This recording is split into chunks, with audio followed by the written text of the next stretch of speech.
Hello दोस्तों, स्वागत है आप सभी का अपने यूट्यूब चैनल एजुकेशन योरसेल्फ पर। आज हम लोग पढ़ने वाले हैं नैतिक विकास का सिद्धांत, मतलब थ्योरी ऑफ मोरल डेवलपमेंट।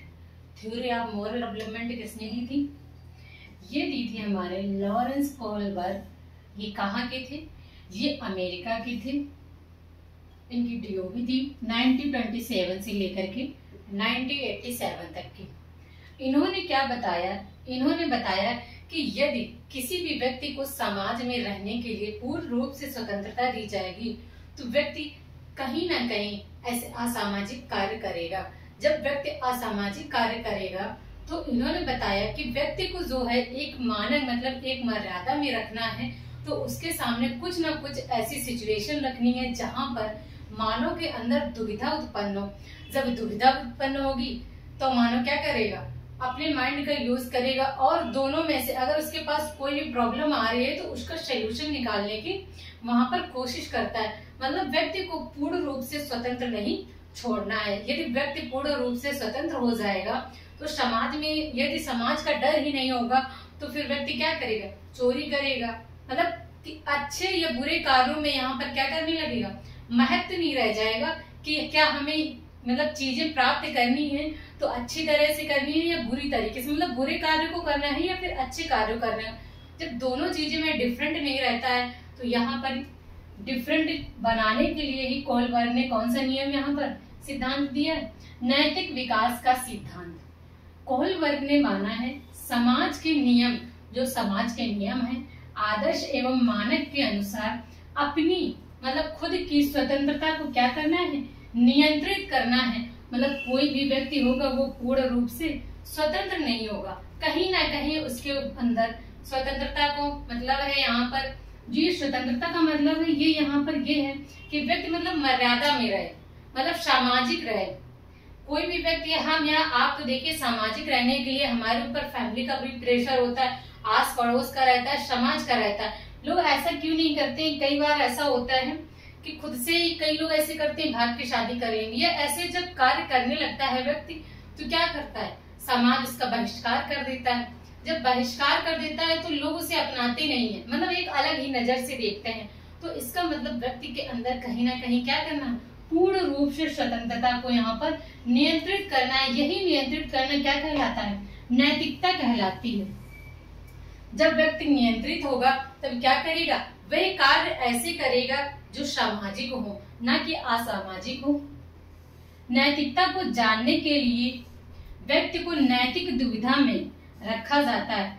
यहाँ पर कोहलबर्ग ने बताया कि जब आप नैतिकता को जान रहे हैं, किसी व्यक्ति के अंदर आपको यदि नैतिकता देखनी है तो आप उसके सामने ऐसी सिचुएशन उत्पन्न कर दें कि व्यक्ति अच्छे या बुरे, वहां पर सिचुएशन ऐसी उत्पन्न करनी है अच्छे या बुरे में क्या कर रहे हैं? दुविधा उत्पन्न हो जाए कि मैं कौन सा चुनूं और कौन सा ना चुनूं। तो नैतिक दुविधा से निकलने के लिए व्यक्ति नैतिक तर्क वितर्क, मतलब आप उसके सामने कोई दो यहाँ पर प्रॉब्लम रख दे, आप देखना ये है कि व्यक्ति यहाँ पर नैतिकता वाले कार्य करता है या अनैतिकता वाला। वही उसका मतलब हो गया सामाजिक कार्य करेगा फिर असामाजिक कार्य करेगा। तर्क वितर्क का यहाँ पर क्या करता है? सहारा लेता है। इसके बाद में फिर इन्होंने बताया है, इन्होंने शिक्षकों के यहाँ इन्होंने शिकागो शहर के 10 से लेकर के 16 आयु वर्ग के यहाँ पर कितने लड़के लिए थे? 72 लड़के लिए थे।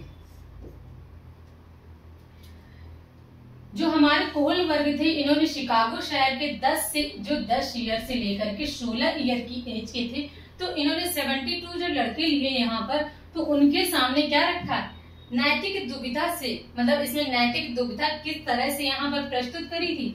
इन्होंने नैतिक दुविधा प्रस्तुत करी एक स्टोरी के माध्यम से। वो स्टोरी कैसी थी?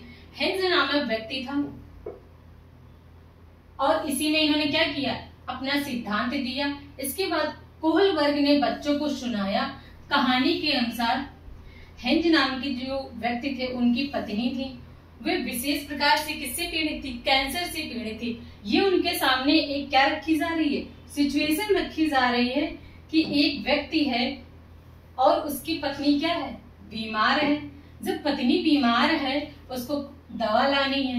हेंज ने दवा को खरीदने के लिए काफी प्रयास किया। अब जब उसकी बीवी बीमार है तो कैंसर से पीड़ित है। आज जब डॉक्टर ने बताया कि कोई नई दवा उसकी पत्नी की जान बचा सकती है, कोहलबर्ग ने बच्चों के सामने सिचुएशन रखी कि एक हेंज नामक व्यक्ति है और उस व्यक्ति की बीवी जो है वो कैंसर से पीड़ित है। जब हेंज ने डॉक्टर को दिखाया तो डॉक्टर ने बताया कि आपकी बीवी को एक दवा बचा सकती है और उस दवा को खरीदने के लिए काफी प्रयास भी किया उन्होंने। लेकिन केमिस्ट ने क्या किया, उस दवा की लागत जो थी, मतलब दवा की कीमत कितनी है, 10 रुपए है, लेकिन व्यक्ति ने क्या कर दिया, वहां पर 10 गुना कीमत बता दी। जब 10 गुना कीमत बता दी तो उसके पास बहुत ज्यादा पैसे नहीं थे, मतलब हेंज के पास बहुत ज्यादा पैसे नहीं थे। हेंज था वो अपनी पत्नी को बचाने के लिए व्याकुल था। अब जो हेंज था वो क्या करने वाला था, वो अपनी पत्नी को बचाने के लिए व्याकुल था। जब पत्नी को बचाने के लिए व्याकुल था तो उसने क्या किया, उसी रात को केमिस्ट की दुकान में घुस गया और दवा को क्या कर लिया, दवा को उसने वहां पर चोरी कर ली। अब बच्चों के सामने यह रखा गया, ये देखिए डायग्राम रिकॉर्डिंग।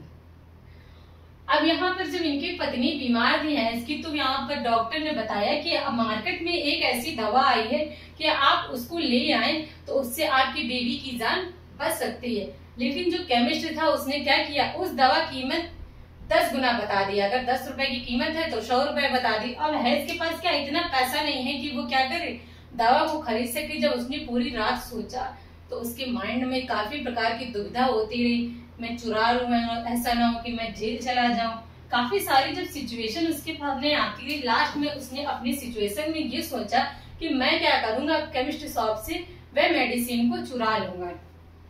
इसके बाद में जब मेडिसिन चुराने की उन्होंने सोची, मेडिसिन चुराने की सोची तो कई प्रकार के उनके पास क्या हो गई, दुविधाएं उत्पन्न हो गई। अब बालकों से यही कुछ क्वेश्चन किए गए यहाँ पर। अब बालकों से पूछा गया प्रथम स्तर और पूर्व पारंपरिक स्तर, पूर्व नैतिकता स्तर। यहाँ पर कुछ स्तर बताए गए हैं, वो कौन से थे। इस स्तर पर बालक की अभिप्रेरणा तथा नियंत्रण दोनों ही बाह्य होते हैं।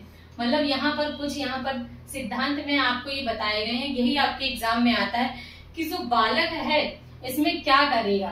तो जो पहली नैतिक दुविधा थी इसमें कि बालक क्या करता है, कई नियमों में आप देखेंगे बालक अपने आप को अच्छा दर्शाएगा, कई में बालक समाज से जो बचकर कार्य, कहीं अपने आप को अच्छा दिखाने के लिए कार्य कर रहा है। तो कुछ यहाँ पर सिचुएशन क्रिएट करेगी। तो पहले जो प्रथम स्तर में था पूर्व पारंपरिक स्तर, इसमें पूर्व नैतिक स्तर आ जाएगा। इस स्तर पर बालक के अभिप्रेरणा तथा नियंत्रण दोनों ही क्या होते हैं, बाह्य होते हैं। मतलब जो नियंत्रण होता है, अभिप्रेरणा होता है, वो बाहर से मिलती है। प्रथम स्तर में ये बताया गया बालक को समाज के नियम का कोई ज्ञान नहीं होता है। बालक के किसका ज्ञान नहीं होता, समाज के नियम का कोई ज्ञान नहीं होता है। अब जब क्या हुआ कि जब पहली अवस्था आ गई तो यहाँ पर क्या हुआ, दंड आज्ञा पालन अभिमुखता।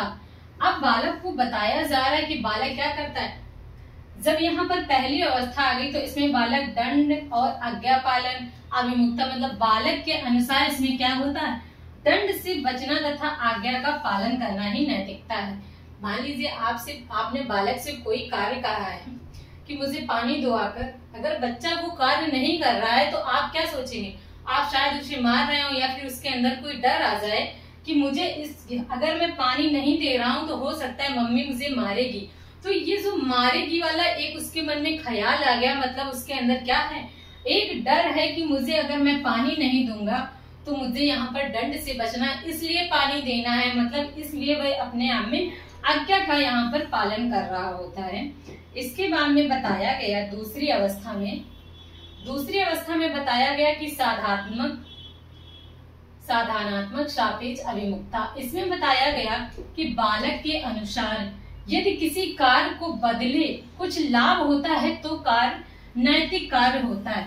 अब यहाँ पर जो दूसरी अवस्था आ गई तो दूसरी अवस्था में बताया गया कि मान लीजिए ये कोई बालक है, आपने इसको किसी मार्केट में भेजा या सामने दुकान पे भेजा कि आप जाइए ये सामान ले आइए, मतलब 10 रुपए दे दिए इसको।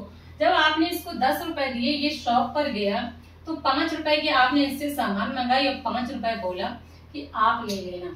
तो बालक ने सोचा मैं शॉप तक जा रहा हूँ, शॉप तक जाने के बाद में अब ये सोचा जब मैं सामान लेकर दे रहा हूँ तो 5 रुपए का मुझे भी प्रॉफिट हो रहा है, तो बालक के मन में क्या आ गया कि मुझे 5 रुपए का यहाँ पर लाभ हो रहा है, तो मुझे ये नैतिक कार्य करना चाहिए। अब द्वितीय स्तर में क्या है, परंपरागत स्तर में, इसमें अभिप्रेरणा आंतरिक तथा नियंत्रण बाह्य दोनों चीजें यहाँ पर आ जा रही हैं। अभिप्रेरणा आंतरिक भी होगी और क्या होगी, बाह्य नियंत्रण भी होगा। अब यहाँ पर ये दोनों चीजें आ जा रही हैं। इस अवस्था में बच्चा नियम की बात करता है। जब आपकी सेकंड स्टेज आ जाएगी परंपरागत स्तर, तो इसमें बालक किसकी बात करता है, अब बालक यहाँ पर नियम की बात करने लगा है। फिर हमारी आ जाएगी थर्ड स्टेज। जब थर्ड स्टेज आ जाएगी तो इसमें क्या है, परस्पर एक रूप अभिमुखता, परस्पर एक रूप अभिमुखता, अच्छा या बुरा बच्चा। अब बालक यहाँ पर जब आपके यहाँ पर तीसरी अवस्था में आ रहा है, तो बच्चा अच्छा या बुरा, मतलब सामने वाले का कार्य कर दूंगा मैं, तो कैसा फील करेंगे सामने वाले हमारे प्रति, मतलब अच्छा फील करेंगे, मतलब अच्छा मुझे समझेंगे। ये बालक के मन में यहाँ पर नैतिकता के विचारों के लिए यहाँ पर आ जाते हैं, जो थॉट है इसके।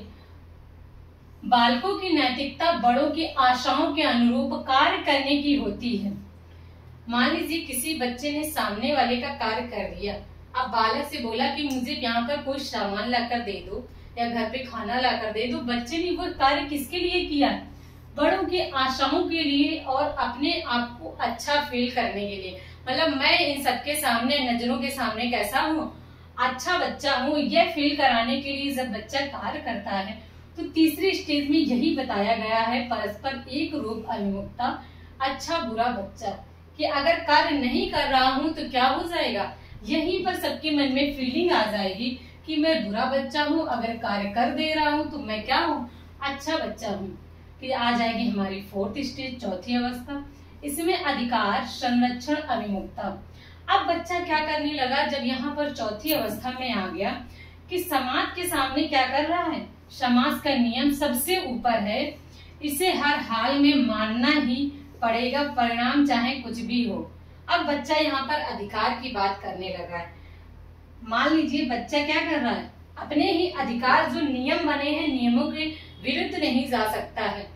अगर विरुद्ध जाएगा तो वो अनैतिकता कहलाएगी। जैसे मैंने आपको एग्जाम दिया कि समाज में क्या होता है, सामाजिक जो कार्य होते हैं, कुछ नियम बनाए गए हैं कि हमें अपनी कास्ट में ही शादी करनी है। बहुत सारे ऐसे आपके यहाँ पर एग्जाम्पल हो जाएंगे जिसमें केवल अधिकार और संरक्षण की बात हो रही होती है। नेक्स्ट हमारा आ रहा है इसके बाद में उत्तर परंपरागत स्तर।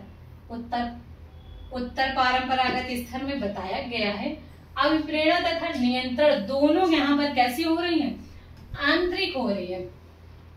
पांचवी और छठी अवस्था को प्राप्त करने के लिए अमूर्त चिंतन का होना क्या हो जाएगा। जब बच्चा पांचवी या छठी स्टेज में पहुंच रहा है तो वो क्या कर रहे, अमूर्त चिंतन यहाँ पर बच्चे के अंदर डेवलप हो जाता है। यह केवल कितनी बार होता है, 10 से 15 ही प्राप्त कर सकते हैं। पांचवी छठी अवस्था में जब बालक हो जाता है तो क्या करता है, अमूर्त चिंतन यहाँ पर प्रारंभ कर देता है और यह केवल 10 से 15 ही प्राप्त कर सकते हैं। इसके बाद में पांचवी अवस्था। अब पांचवी अवस्था में क्या बताया गया, सामाजिक संपर्क अभिमुखता।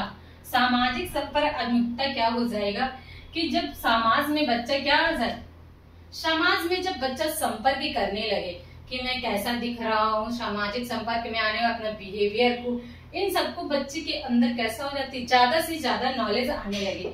तो यहाँ पर बच्चों का नैतिक निर्णय बहुमत पर आधारित होता है। अब बच्चे के अंदर जो भी नैतिक तर्क या तर्कड़ा रखेगा तो वो बहुमत पर, मतलब समाज के अकॉर्डिंग यहाँ पर रखेगा। बच्चे उस कार्य को नैतिक मानते हैं जिससे अधिकार लोग मानते हैं, मतलब ज्यादा से ज्यादा जो लोग मानेंगे, अधिकतर लोग मानेंगे। बालक भी अब क्या कर रहा है, पांचवी अवस्था में वही मानने लगता है जो सोचेंगे कि लोग ज्यादा मान रहे हैं, शायद वही सही होगा, वही नैतिकता होगा, वही कार्य नैतिक कार्य होगा। यदि अधिक लोगों की राय हो तो नियम को बदला भी जा सकता है। अब क्या हो रहा है, जब अधिक लोग यहाँ पर अपनी राय देंगे तो हो सकता है कोई कार्य बालक ना कर रहा हो। अगर काफी लोगों ने राय दे दी तो बालक भी क्या करता है, उस कार्य को करने के लिए अपने अंदर तत्पर हो जाता है। अब हम लोग यहाँ पर पढ़ने वाले हैं छठी अवस्था मतलब 6th स्टेज। इसमें सार्वभौमिक नैतिक सिद्धांत अभिमुखता मतलब सभी के मन में कौन से थॉट आएंगे नैतिक कार्यों के प्रति। अब बालक के मन में वो थिंकिंग यहाँ पर आने स्टार्ट हो जाती है। इस अवस्था में व्यक्ति अपने ही स्वयं के नैतिक दिशा निर्देश बना लेता है। मतलब नैतिक क्या कर लेता है, जो नैतिक कार्य है वो स्वयं से ही दिशा निर्देश स्वयं से ही बनाने लगता है, जो कानून के हिसाब से सही हो और गलत भी हो। मतलब बच्चा यहाँ पूरी तरह से क्या बात कर रहा है, नियम की बात करने लगता है। पूरी कानून की, जो आप कानून के अकॉर्डिंग भी जो बच्चा कर रहा है क्या वो सही है। अब जो छठवीं स्टेज आ रही तो यहाँ पर कानून की बात हो रही है। मतलब नैतिक कार्य किसके अकॉर्डिंग हो रहे हैं, समाज के अकॉर्डिंग तो होंगे ही, प्लस अब लॉ की बात यहाँ पर करने लग रहा है। उदाहरण के लिए यदि एक झुंड किसी की जान बचाता है तो वह सच के बराबर होता है। आपने सुना भी होगा यदि किसी की जान बच रही है तो क्या हो जाए, वो 100 सच के बराबर भी होता। अब बच्चा यहाँ पर मतलब पूर्ण रूप से सही या गलत इन सारे नियमों को जानने लगता है। इसके बाद में हम लोग बात कर लेते हैं जीन पियाजे के नैतिक विकास का सिद्धांत।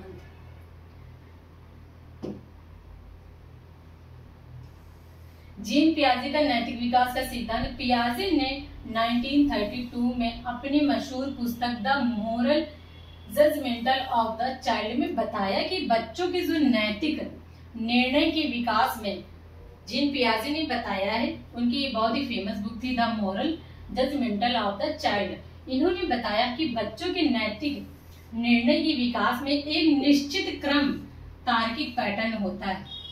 जीन पियाजे ने तो अपने ही बच्चों पर खोज करी थी, तो इन्होंने बताया कि बच्चों के विकास में एक निश्चित क्रम तथा तार्किक क्या हो जाता है, पैटर्न होता है। ये विकास के क्रमिक है। अब विकास के क्रमिक जो बच्चों के बौद्धिक विकास से संबंधित होते हैं, ये विकास के क्रमिक मतलब क्रमश है जो ये बच्चों के विकास से बौद्धिक विकास से क्या होते हैं, संबंधित होते हैं और उसी पर आधारित होती है। पियाजे ने नैतिक विकास को 2 अवस्थाएं बताई हैं। वो कौन कौन सी हैं, आगे हम पढ़ते हैं। परायत्त नैतिकता की अवस्था। जो परायत्त नैतिकता की अवस्था है इसमें वास्तविकता की अवस्था भी कहा जाता है। इसे क्या कहा जाता है, वास्तविकता की अवस्था भी कहा जाता है। ये लगभग 2 से 8 वर्ष तक की आयु में, कितने वर्ष की आयु में, 2 से 8 वर्ष तक की आयु तक रहती है। इस अवस्था में बच्चे सत्तावादी वातावरण में डूबे हुए होते हैं। सत्तावादी वातावरण मतलब जब उनकी खुद का मतलब एक पावर हो जाता है, बच्चे क्या होते हैं, उसी में डूबे हुए होते हैं। यहाँ पर नोटिस समझिए। इस अवस्था की विशेषताएं जानने के लिए हम इसकी तुलना कोहल वर्ग की पूर्व पारंगत, जो पहली वाली पूर्व पारंगत अवस्था से है, उससे कर सकते हैं। ये किससे मतलब आप तुलना कर सकते हैं, जो आपकी पूर्व पारंपरिक अवस्था थी नैतिक विकास की कोहल वर्ग की, उससे इसको जोड़ करके देख सकते हैं। इसके बाद में हम लोग नेक्स्ट पढ़ने वाले हैं